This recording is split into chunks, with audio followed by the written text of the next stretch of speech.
আজিৰে পৰা দৰ্শনাৰ্থীৰ বাবে মুকলি বটদ্ৰৱা প্ৰকল্প 10 বজাৰ পৰা সন্ধিয়া 6 বজালৈ খোলা থাকিব বটদ্ৰৱা প্ৰকল্প। প্ৰকল্পত নিষিদ্ধ খাদ্য সামগ্ৰী আৰু ধঁপাতজাতীয় সামগ্ৰী নিয়ম ভংগ কৰিলেই জৰিমনা ভৰিব লাগিব দৰ্শনাৰ্থীয়ে। 227 কোটি ব্যয়েৰে নিৰ্মাণ কৰা প্ৰকল্পটো মুকলি কৰিছিল গৃহমন্ত্ৰী অমিত শ্বাহে আৰু আজি ৰাইজৰ বাবে মুকলি কৰি দিয়া হৈছে এই প্ৰকল্পটো। আৰু বটদ্ৰৱাৰ পৰা এই সন্দৰ্ভত মুস্তাফা সেলিম আহমেদৰ এক প্ৰতিবেদন আছে, সেই প্ৰতিবেদন আগবঢ়াইছো। হয়, চাওক যে আজি যেহেতু ৰাজ্যবাহীৰ পৰা এটি ভাল খবৰ বুলি ক'ব লাগিব। ইতিমধ্যে আজিৰে পৰা মুকলি কৰা হৈছে গুৰুজনাৰ যি আৱিৰ্ভাৱ ক্ষেত্ৰ। মোৰ পিছফালে এয়া গুৰুজনাৰ আৱিৰ্ভাৱ ক্ষেত্ৰত যি ইতিমধ্যে 227 কোটি টকাৰে নিৰ্মাণ কৰা হৈছিল আৰু কেন্দ্ৰীয় গৃহমন্ত্ৰী অমিত শ্বাহ ডাঙৰীয়া ইতিমধ্যে আহি মুকলি কৰি থৈ গৈছিলে। আৰু কিন্তু ইয়াৰ পিছতো বিগত এমাহ ধৰি ইয়াৰ বন্ধ হৈ আছিলে, কাৰণ কিছুমান কাৰিকৰী বিজুতি আছিলে আৰু কিছু কামৰ অৱশিষ্ট বাকী আছিলে, যাৰ কাৰণে বন্ধ কৰি ৰখা হৈছিলে। কিন্তু আজি 1 ফেব্ৰুৱাৰীৰ দিনা আজি পুৱা 10 বজাৰ লগে লগে এয়া মুকলি কৰা হৈছে আৰু ইতিমধ্যে ৰাজ্যবাসীৰ কাৰণে ইয়াক মুকলি কৰি দিয়া হৈছে। আৰু আমি ইয়াৰ পৰিৱেশ দেখুৱাই আছোঁ। ইতিমধ্যে ৰাজ্যৰ ভিন্ন প্ৰান্তৰ পৰা যথেষ্ট সংখ্যক তীৰ্থযাত্ৰীসকল আহিছে। আমাৰ লগত এগৰাকী বাইদেউ আছে, আমি মন্তব্য কৰিবলৈ চেষ্টা কৰিম। বাইদেউ ক'ৰ পৰা আহিছে? আমি লখিমপুৰৰ পৰা আহিছোঁ। হয়, আজি যিহেতু গুৰুজনাৰ যি আৱিৰ্ভাৱ ক্ষেত্ৰ মুকলি কৰা হৈছে আৰু আজিৰে পৰা সাধাৰণ ৰাইজৰ কাৰণে মুকলি কৰা হৈছে আৰু সেই সময়ত আহি উপস্থিত হৈছে, কি ক'ব? হয়, আমি নথৈ সুখী হৈছোঁ। ইমান সুদূৰ লখিমপুৰৰ পৰা আহি আজি এই শুভক্ষণত যে আমি ইয়াত উপস্থিত হ'ব পাৰিছোঁ, আমি নিজকে সৌভাগ্যৱান বুলি ভাবিছোঁ। তেওঁ গুৰুজনাৰ আৱিৰ্ভাৱ স্থানত আমি আজি উপস্থিত থাকি নিজকে ধন্য মানিছোঁ। হয়, আমাৰ লগত আৰু যথেষ্ট তীৰ্থযাত্ৰী আছে, আমি মন্তব্য ল'ম। বাইদেউ, আজি মাঘী পূৰ্ণিমা সমান্তৰালকৈ আজি গুৰুজনাৰ আৱিৰ্ভাৱ ক্ষেত্ৰ মুকলি হৈছে ৰাজ্যবাসীৰ। নিশ্চয় নিশ্চয়। আমি গহপুৰৰ পৰা আহিছোঁ। তাৰপিছত এই হেৰিয়াত কি কয় এইটো পালনাম আছিলে, পালনামলৈ আহি আমি বৰদোৱা আহিছোঁ আৰু ভাল লাগিছে।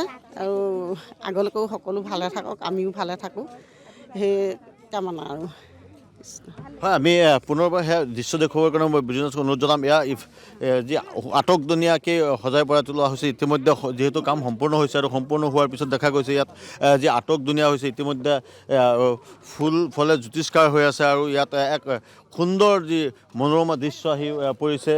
আৰু আমি পোনপটীয়া পৰিৱেশ দেখুৱাই আছোঁ গুৰুজনাৰ জন্মস্থান বটদ্ৰৱাৰ পৰা। আৰু বটদ্ৰৱাৰ যি আৱিৰ্ভাৱ ক্ষেত্ৰ সেয়া ইতিমধ্যে ৰাজ্যবাসীৰ কাৰণে মুকলি কৰা হৈছে। আৰু ৰাজ্যৰ ভিন্ন প্ৰান্তৰ পৰা আজি যিহেতু মুকলিৰ দিনাই যথেষ্ট সংখ্যক তীৰ্থযাত্ৰী আহিছে আৰু আহি ভিৰ কৰিছেহি। আৰু এয়া গুৰুজনাৰ যি আৱিৰ্ভাৱ ক্ষেত্ৰ, সেই আৱিৰ্ভাৱ ক্ষেত্ৰ ইতিমধ্যে আহি ভিৰ কৰিছেহি। আমাৰ লগত আৰু ব্যক্তি আছে, আমি মন্তব্য ল'ম।